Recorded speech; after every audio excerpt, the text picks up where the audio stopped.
Matthew 17, New Living Translation. 6 days later, Jesus took Peter and the two brothers, James and John, and led them up a high mountain to be alone. As the men watched, Jesus' appearance was transformed so that his face shone like the sun, and his clothes became as white as light. Suddenly, Moses and Elijah appeared and began talking with Jesus. Peter exclaimed, "Lord, it's wonderful for us to be here. If you want, I'll make 3 shelters as memorials, one for you, one for Moses, and one for Elijah."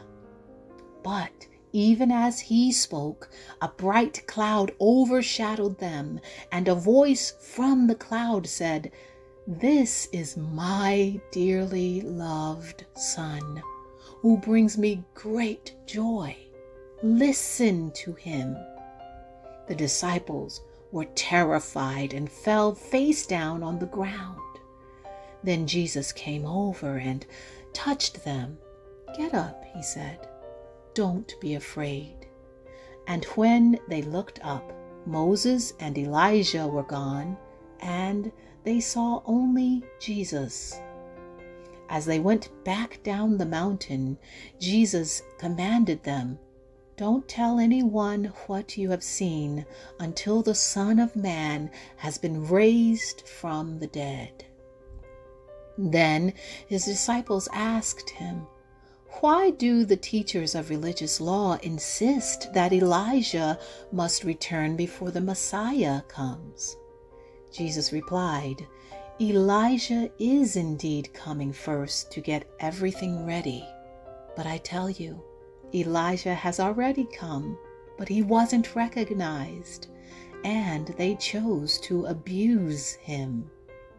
And in the same way, they will also make the Son of Man suffer." Then the disciples realized he was talking about John the Baptist. At the foot of the mountain, a large crowd was waiting for them. A man came and knelt before Jesus and said, "Lord, have mercy on my son. He has seizures and suffers terribly. He often falls into the fire or into the water. So I brought him to your disciples, but they couldn't heal him." Jesus said, "You faithless and corrupt people. How long must I be with you? How long must I put up with you? Bring the boy here to me."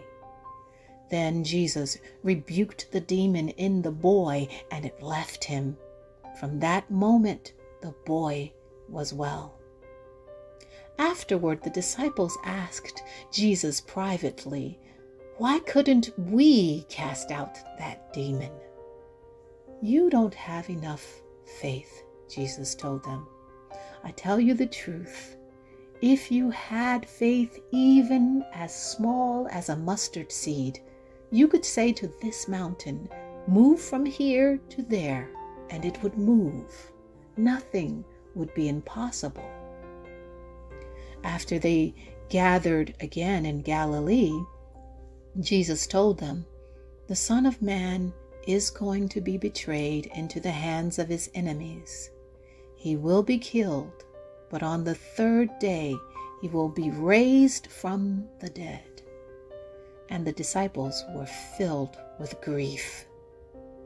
On their arrival in Capernaum, the collectors of the temple tax came to Peter and asked him, "Doesn't your teacher pay the temple tax?" "Yes, he does," Peter replied. Then he went into the house. But before he had a chance to speak, Jesus asked him, "What do you think, Peter? Do kings tax their own people or the people they have conquered?" "They tax the people they have conquered," Peter replied. "Well then," Jesus said, "the citizens are free. However, we don't want to offend them, so go down to the lake and throw in a line. Open the mouth of the first fish you catch, and you will find a large silver coin.